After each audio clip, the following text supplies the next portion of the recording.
এইভাবে সংসদে যখন খুশি তখন দাঁড়াবেন, this is not the norm. সংসদে যখন আমরা ঋণ নিয়ে কথা বলতে চাই, তখন মাননীয় প্রধানমন্ত্রী দাঁড়ায় যখন বলে আপনারা সবাই জমিদার, যারা ঋণ নেন নাই।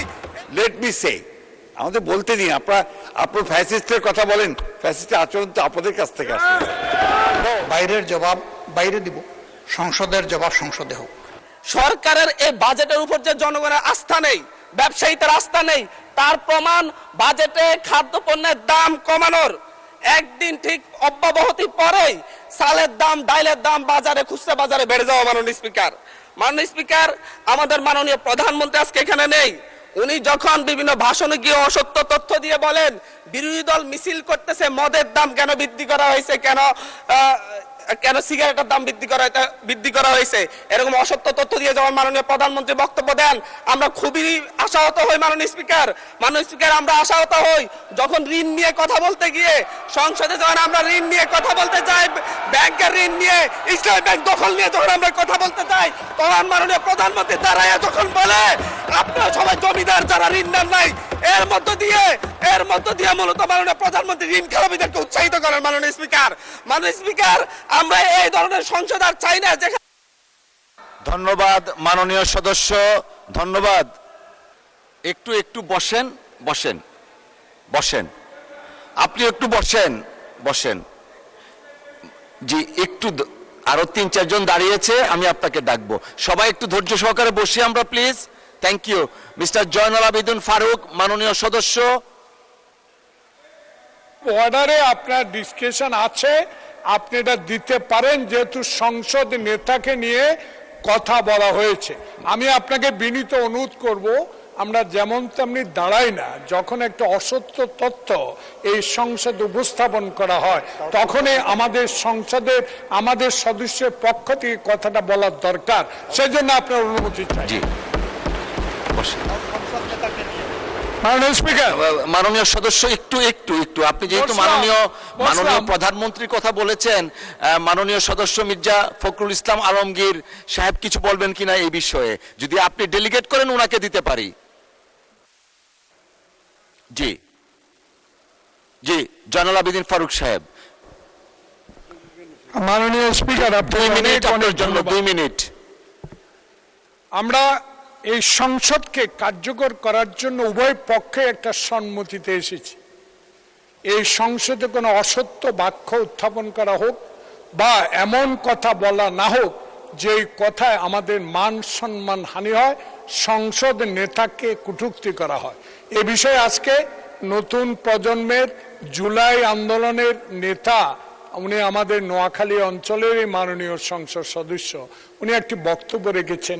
এটাতে আমরা খুবই ক্ষুব্ধ, কারণ আমাদের নেতা উড়ে এসে নাই। শহীদ প্রেসিডেন্ট জিয়াউর রহমানের সন্তান, দেশ নেত্রী বেগম খালেদা জিয়ার সন্তান। 16 বছর ধরে যিনি এই দেশের মানুষের গণতন্ত্রের জন্য, ভোটাধিকারের জন্য সংগ্রাম করেছেন। আজকে কোনো লুটের ভোটে নয়, 10টা হুন্ডার 20টা গুন্ডার ভোটে নয়, একটা সুষ্ঠু ভোটের মাধ্যমে সংখ্যাগরিষ্ঠ অর্জন করে সরকার গঠন করেছে। তাই আমরা আজকে যে অসত্য সংসদ নেতা নিয়ে অসত্য কথা বলেছেন, এটা এক্সপান্স করার জন্য আপনার কাছে বিনীত অনুরোধ জানাচ্ছি। মাননীয় বিরোধী দলীয় চিফ হুইপ, আমরা আসলে বিতর্কে যেতে চাচ্ছি না। একটা বক্তব্যের প্রেক্ষিতে উনি বক্তব্য দিয়েছেন, আমরা আসলে এইভাবে চললে তো সংসদ। আচ্ছা, 1 মিনিট আপনাকে সময় দেয়া হলো। মাননীয় স্পিকার, এখানে মাননীয় সংসদ সদস্য দাঁড়ালেন, তিনি যদি স্পেসিফিক্যালি বলতেন কোন তথ্যটা এখানে অসত্য, উনি তো ওনার বক্তব্যের প্রেক্ষিতে বলেছেন, উনি কিন্তু ঢালাওভাবে বলে গেলেন যে বক্তব্য অসত্য কথা বলা হয়েছে। ওনাকে তো ফ্যাকচুয়ালি বলতে হবে কোন ইনফরমেশনটা এখানে ভুল ছিল। আর মাননীয় সংসদ নেতার কথা যদি বলেন, প্রধানমন্ত্রীও ভুল করতে পারেন। প্রধানমন্ত্রী এই মাননীয় সংসদে দাঁড়িয়ে বক্তব্য দেওয়ার সময় স্লিপ অফ টাং হয়েছেন, উনি তার ভুল শুধরিয়েছেন। ওনার বক্তব্যের সমালোচনা করার অধিকারও বিরোধী দলের আছেন। ফলে উনি অবশ্যই, ওনাকে আমরা সম্মান করি, উনি জিয়াউর রহমানের সন্তান, খালেদা জিয়ার সন্তান, প্রাইম মিনিস্টার, সংসদ নেতা, কিন্তু তার মানে এই না যে তাকে নিয়ে কোনো কথাই বলা যাবে না, তার কোনো বক্তব্যের সমালোচনা করা যাবে না। আমরা তো গণতন্ত্রের দিকে যেতে যাচ্ছি, আমরা কোনো ফ্যাসিবাদের দিকে আবার যেতে চাচ্ছি না। ফলে এটা যাতে মাননীয় স্পিকার আপনি বিবেচনা রাখেন সিদ্ধান্ত নেওয়ার ক্ষেত্রে। জি, মাননীয় মন্ত্রী মির্জা ফখরুল ইসলাম আলমগীর। ধন্যবাদ জনাব স্পিকার। আমাদের মাননীয় ডেপুটি দুঃখিত বিরোধী দলের হুইপ, যে চিফ হুইপ যে কথাটা বললেন, আমার মনে হয় এটা সত্য নয়, সঠিক নয়।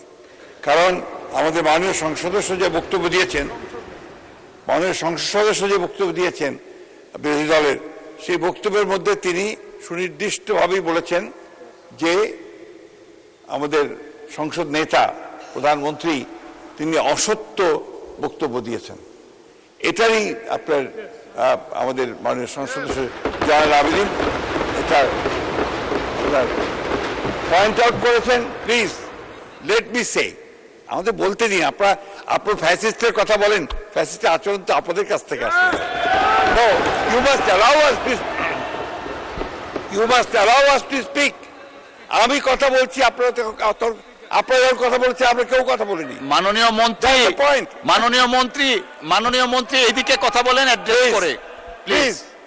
এটা হবে, পার্লামেন্টে এটা হয়। জি জি জি। আমি আপনাকে যেটুকু অনুরোধ করতে চাই, যে অংশটুকু অসত্য আছে সেই অংশটুকু দয়া করে আপনি এক্সপাঞ্জ করবেন। কারণ আমাদের সংসদ নেতার বক্তব্য সম্পর্কে কোনো অসত্য বক্তব্য এখানে মেনে নেওয়া যাবে না মাননীয় স্পিকার। ধন্যবাদ। ধন্যবাদ মাননীয় সদস্যবর্গ। আমরা হান্নান মাসুদ সাহেব, আপনার টাইম ইজ আপ, প্লিজ বসেন।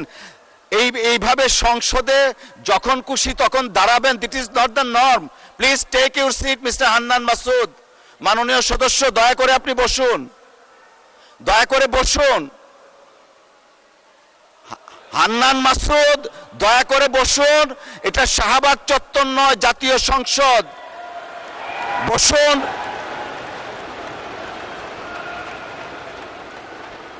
May I humbly request you to take your seat, please? আপনি বসেন।